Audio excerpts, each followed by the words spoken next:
Rico knows here, I was scrolling through Twitter and I saw this clip from an interview, and shout out to the Denver Buffs. I believe they do all Colorado Buffaloes podcast type of things like that. Shout out to these gentlemen. They were interviewing some players, and they were interviewing Justin Mayers here. This is a new offensive lineman joining the team. He's a transfer from UTEP, a hell of an offensive lineman, went and studied all the tape. More power to him. Coming to the Buffaloes, should be a starter. Looks like a leader. And during this interview, very well-spoken young man, he starts talking about how he was negatively harassed while on his visit to Colorado. Now, we already know about this. I made a post about this on TikTok and Twitter, and I said no team should ever be negatively recruiting. Now, if you guys don't know what that means, to negative recruit somebody is like trying to date a girl. You ever try to date a girl? Shout out to all you dudes out there. You go on a date, you try to talk to the girl, and maybe you start telling her how terrible the other guys are. Like why she should date you. She should date you because those other guys don't have good jobs. And the other options out there are losers and they're cheaters. And you just keep harping on how terrible they are. Maybe she's already got a boyfriend. Maybe you like a girl and she's got a boyfriend. And instead of being with him, you should be with me. You know why? That guy's a bum. He's a cheater. He smells bad. Whatever it is. He's too short, right? He's probably 5'11", which is a midget around here. Excuse my language. But the reality is when you do that, you're negatively recruiting. Instead of boasting about how great you are, at least telling her the positives that you bring to the table and letting her decide between the two, you're just focused on spouting out the negative of everybody else. You don't actually ever say how good you are. So there's universities out there, there's college coaches that are going into living rooms, hypothetical living rooms. They're going into Twitter, they're going into the DMs, and they're saying negative things about Coach Prime and the Colorado football team. This is happening by every single college coach out there. And what I'll tell you is stop negative recruiting.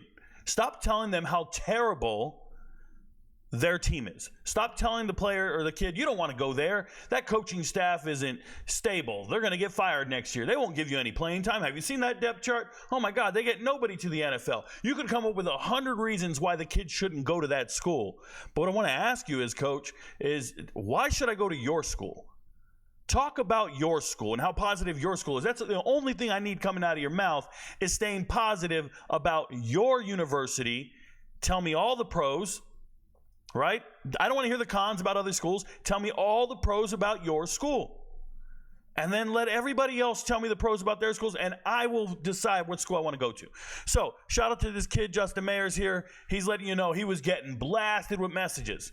So some of the messages, he said they were very disturbing because they were stereotypical. And I don't want to steal his words, so I want you guys to hear them. So I'm going to play the interview, and then I'll talk about it. So listen. Amongst the process, a lot of coaches were talking badly about Colorado and me going there. Like when I was on my visit, I don't know how, but like 20 schools knew I was there and was calling me like 10 times throughout the day, sending me texts. I don't know if y'all heard about it. It was like viral for a little bit. Some coach texted me like an essay saying, whatever they offer you there, this and that, we could do that. And, don't drink the Deion Sanders Kool-Aid, and don't drink the Kool-Aid of the program and buy in. And it was crazy because I was in a meeting with one of the coaches at CU, and my phone was just blowing up, and I'm like, okay, hold on, let me just check my phone real quick, because this, someone could be dying or something, who knows, and so I checked it, and it was just essays of just crazy banter, just not to be in like racial stuff, but it was just crazy stereotypical terms that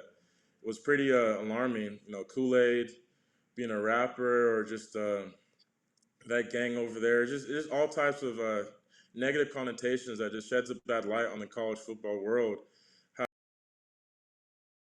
So I'll stop it right there. Yes, some of that is negative connotation and shines a bad light on the college football world. Some of it is racially driven. You'd be concerned. You don't want to be a rapper. You don't want to be a part of that gang, whatever you're saying. But one term he used was, don't drink the Deion Sanders Kool-Aid. And that kind of struck a nerve with me. I don't want you guys to ever think that when someone says you're drinking the Kool-Aid, that is a racial connotation. That is a racial stereotype. It is not. I'm sure there's a lot of black people in this world go, yo, he's talking about Kool-Aid, he's talking about me. That is not true. Everybody drinks Kool-Aid. Shout out to me. Shout out to the rest of you. Your favorite flavor is probably red, purple. You call it grape and cherry if you're from another spot. Where I'm from, we like fruit punch. It is what it is. But Kool-Aid is a way of life for a lot of people. It was our childhood. Maybe it still is. Maybe it's part of your life still till this day. But That term is not racial. To think, yes, fried chicken, watermelon, Kool-Aid, you think those are racial connotations. You get that from comedians. You get that from TV and music and stereotypes. But it is not racial. Drinking the Kool-Aid goes back to 1978. Right here, the Jonestown mass suicide. Okay? This is history, guys. There's a guy named Jim Jones. And back in 1978, they killed a congressman. They killed a congressman, and after they killed a congressman, they said, yo, everybody come to the pavilion here. And this is an actual picture. 900 people drank the Kool-Aid. It was laced with cyanide and other drugs. Over 300 were children. Now, some people were forced to drink the Kool-Aid. But when you make the term drink the Kool-Aid has actually evolved slightly over the last 30, 40 years. This is not a term like kick the bucket or a dead ringer or poorer than, there's so many phrases that are just antiquated, hundreds of years old. We don't even understand the connotation. Like, we don't understand the origin of it. This thing is very new in relative terms. It's very new. So you don't get to go around and say this has racial connotations or a racial stereotype. Drinking the Kool-Aid simply means blindly following someone, giving into peer pressure and blindly following someone. I'm telling you right now, this is not racial. This means don't believe the hype. Don't fall for the Deion Sanders Kool-Aid. Bro, if you drink the Kool-Aid at work, that means you're walking the company line.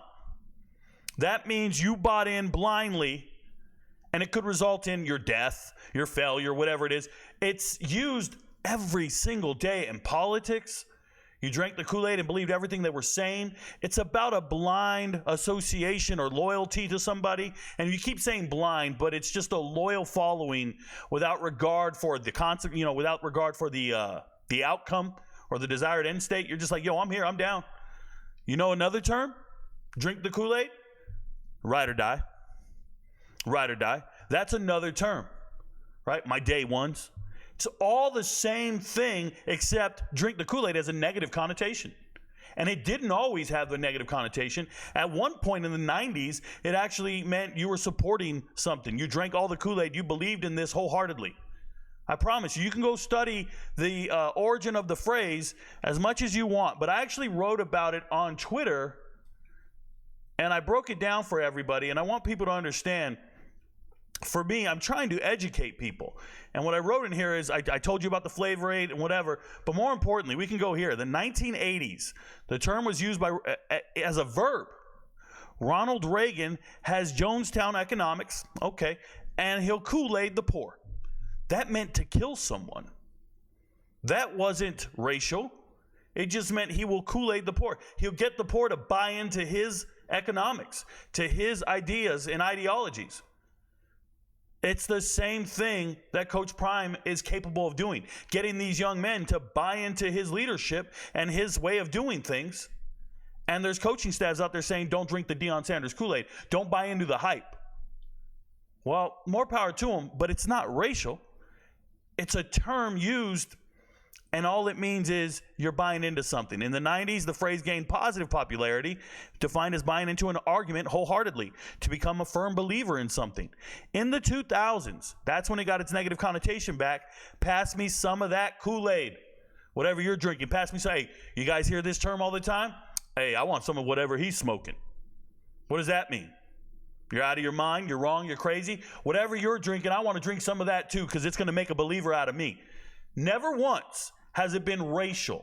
We don't get to sit here and call it racial because it's Deion Sanders. It wasn't racial when they brought it up against anyone else. Trust me, drinking the Kool-Aid made reference to President Trump. Drinking the Kool-Aid made reference to any political party you follow. You're drinking the party Kool-Aid. It's just buy-in, guys. It's never been racially related, and I won't stand for it now.